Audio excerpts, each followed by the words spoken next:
Hello friends, आप सभी का मेरे यूट्यूब चैनल पर स्वागत है। आज मैं आपको सीता हरण के बारे में बताऊंगी। असुरों का राजा रावण लंका पर राज करता था। उसने राम की पत्नी सीता की सुंदरता के बारे में कई कहानियां सुन रखी थी। उसने सीता का हरण करने और उसे लंका ले आने का निश्चय किया। उसने सीता हरण की योजना बनाई और अपने मामा मारीच से मदद मांगी। मारीच के पास हर तरह का रूप बदल लेने की क्षमता थी। वह किसी की भी आवाज़ निकाल सकता था। उसने राम की महिमा सुन रखी थी। उसने रावण को समझाने का प्रयास किया और कहा कि वह राम से दूर रहे, क्योंकि इससे लंका का विनाश हो सकता है। रावण अपनी बात पर अड़ा रहा। उसने मारीच को मार डालने की धमकी दे डाली। मारीच के पास कोई विकल्प नहीं बचा था। वह रावण की सहायता करने के लिए तैयार हो गया। रावण की योजना के अनुसार मारीच ने अपने आप को स्वर्ण मृग में बदल लिया और राम सीता की कुटिया के पास घास चरने लगा। जब सीता की दृष्टि मृग पर पड़ी तो वह उसकी सुंदरता पर मोहित हो गईं। उसने राम से उस मृग को लाने को कहा। राम और लक्ष्मण ने भी वैसा मृग कभी नहीं देखा था। लक्ष्मण ने कहा कि उस मृग के रूप में कोई असुर हो सकता है। सीता का मन उस मृग पर ही लगा रहा। वह राम से मृग को लाने का हठ करने लगी। उसके हठ करने पर राम उस मृग के पीछे गए। उन्होंने लक्ष्मण से सीता के साथ रहने और उसकी रखवाली करते रहने को कहा। मृग भागकर घने जंगल में छिप गया।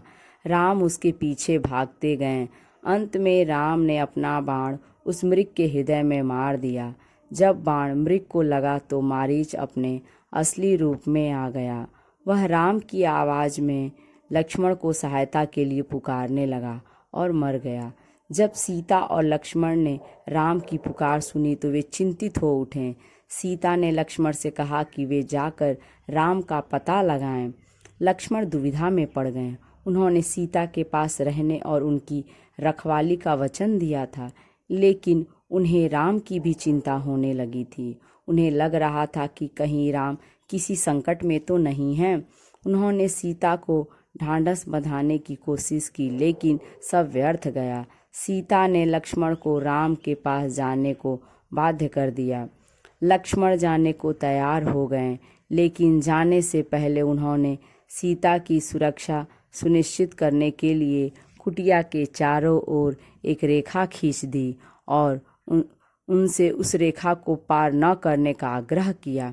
उन्होंने कहा कि जब तक वे उस रेखा के अंदर हैं, कोई उन तक नहीं पहुंच सकता। इस बीच रावण छिपकर दोनों की बातचीत सुन रहा था। जैसे ही लक्ष्मण वहां से गए, रावण एक सन्यासी का रूप धरकर वहां आ पहुंचा और भिक्षा मांगने लगा। सीता बहुत ही दयालु थी। वह सन्यासी के लिए भोजन और पानी लेकर आ गईं। रावण चाहता था कि सीता उस रेखा से बाहर आ जाएं। उसने सीता से बाहर आकर ही भोजन देने का अनुरोध किया। सीता संकट समझ नहीं पाई और रेखा पार करके बाहर निकल आईं। सीता के बाहर आते ही रावण ने उसे पकड़ लिया और अपनी असली रूप में सामने आ गया। रावण ने बताया कि वह लंका का राजा है और उसे अपने साथ ले जाने आया है। सीता डर गईं। उसने रावण से कहा कि राम और लक्ष्मण उसे ढूंढ निकालेंगे और रावण को अपने किए का दंड भुगतना पड़ेगा। सीता ने रावण के चंगुल से छूटने की बहुत ही कोशिश की, लेकिन असफल रही। रावण बहुत ही बलशाली था। उसने सीता को बलपूर्वक अपने उड़ने वाले रथ पर चढ़ाया और लंका की ओर उड़ चला। यदि ये वीडियो अच्छी लगे तो लाइक करें और यदि मेरे चैनल पर नए हैं तो इसे सब्सक्राइब करें।